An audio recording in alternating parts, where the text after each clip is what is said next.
Hello guys, আসসালামু আলাইকুম। বাজার থেকে আম আনছিলাম। আমগুলো আনার পরে প্রায় আম শেষ, খাওয়া খাওয়া হয়ে গেছে। এখন আর 4টা আম বাকি ছিল। আজকে অনেক প্রচণ্ড গরম। গরমের কারণে হঠাৎ মনে হলো যে আম দিয়ে আজকে একটা ম্যাঙ্গো জুস বানাই। আর আমটা প্রথমে আমি একটা পাত্রে নিয়ে ধুয়ে নিতেছি। ধোয়ার পরে এই যে দেখেন আমগুলো আমি এখন ছিলিয়ে আমের খোসাগুলো ছাড়িয়ে নিচ্ছি। এই যে দেখেন কত সুন্দর টকটক আম, আর এটি আম্রপালি আম। আমরা সাধারণত আম্রপালি আর হিমসাগর আমটাই খাই, বেশি অন্য আম খাই না। অন্য আমগুলো ধরেন জিব্বাতে একটা শিরশিরি ভাব লাগে, তার জন্য আর ওই আমটির মেডিসিন বেশি থাকে, এই জন্য ওই আমটি খাওয়া হয় না। এই আমটি যতদিন থাকবে ততদিনে আমরা আমের একটা সমাহার থাকে।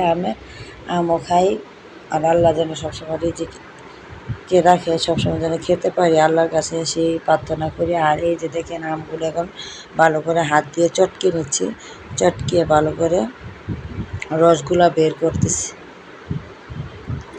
এই যে রসগুলা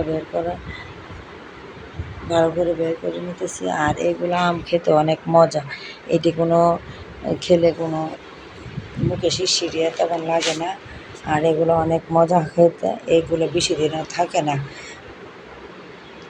এই যে দেখেন আমি আবার একটা এই পাত্রে হাতটা এখন ধুয়ে নিচ্ছি। ধুয়ে নেওয়ার পরে এখন একটা ব্লেন্ডারের সাহায্যে আমরা আমটাকে একটা জুস করব। এই জুসের মধ্যে আমরা কী কী দেবো দেখেন, আমি তা উপকরণটা আপনাদের কাছে শেয়ার করলাম। প্রথমে আমি চিনি দিয়ে দিচ্ছি। চিনিটা আপনারা পরিমাণ মতো দেবেন, কেননা চিনি যার যার স্বাদ এবং পরিমাণ অনুযায়ী সে কি মিষ্টি খাবে না হালকা কম মিষ্টি খাবে, এটা যার যার পরিমাণ মতো, সে কি ডায়াবেটিসের রোগী নাকি এরকম, মানে সব কিছু চিন্তাধারা করে আপনারা জুসটা তৈরি করবেন। সাথে আমি 1 বাটি দুধও দিয়ে অ্যাড করে দিলাম। সহকারে দুধটা আমি নিচে, কেননা যাতে অনেক একটা ফ্লেভার আসে। আর এখানে দিয়ে দিলাম ফ্রিজের ঠান্ডা পানি। বরফ দিয়ে খেতাম, কিন্তু বেশি বরফ খেলে আবার গলায় ধরে যাবে, তার জন্য বরফটা আমরা অ্যাভয়েড করছি।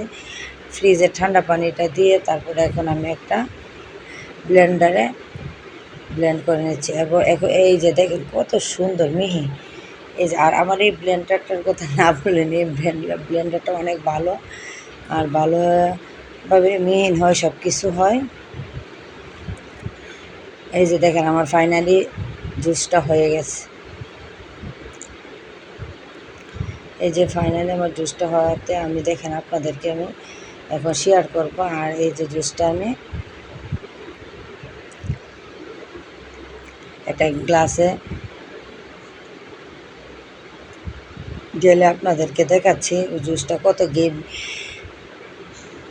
ঘন আর স্মুথ হয়েছে। আর আপনারা খেলে বুঝতে পারবেন, এভাবে খাবেন, খেলে বুঝতে পারবেন। আমি কিন্তু অন্য কোনো বেশি উপকরণ দিই নাই, ঘরোয়া পদ্ধতিতেই আমি এই জুসটা বানাইছি। আর আপনারা বলবেন, আর আমার কমেন্টে এসে বলবেন যে জুসটা কীরকম হয়েছে। আর আপনারা আমাদের সাথে থাকবেন, আর চ্যানেলটা সাবস্ক্রাইব করবেন, পাশে থাকবেন, শেয়ার করবেন।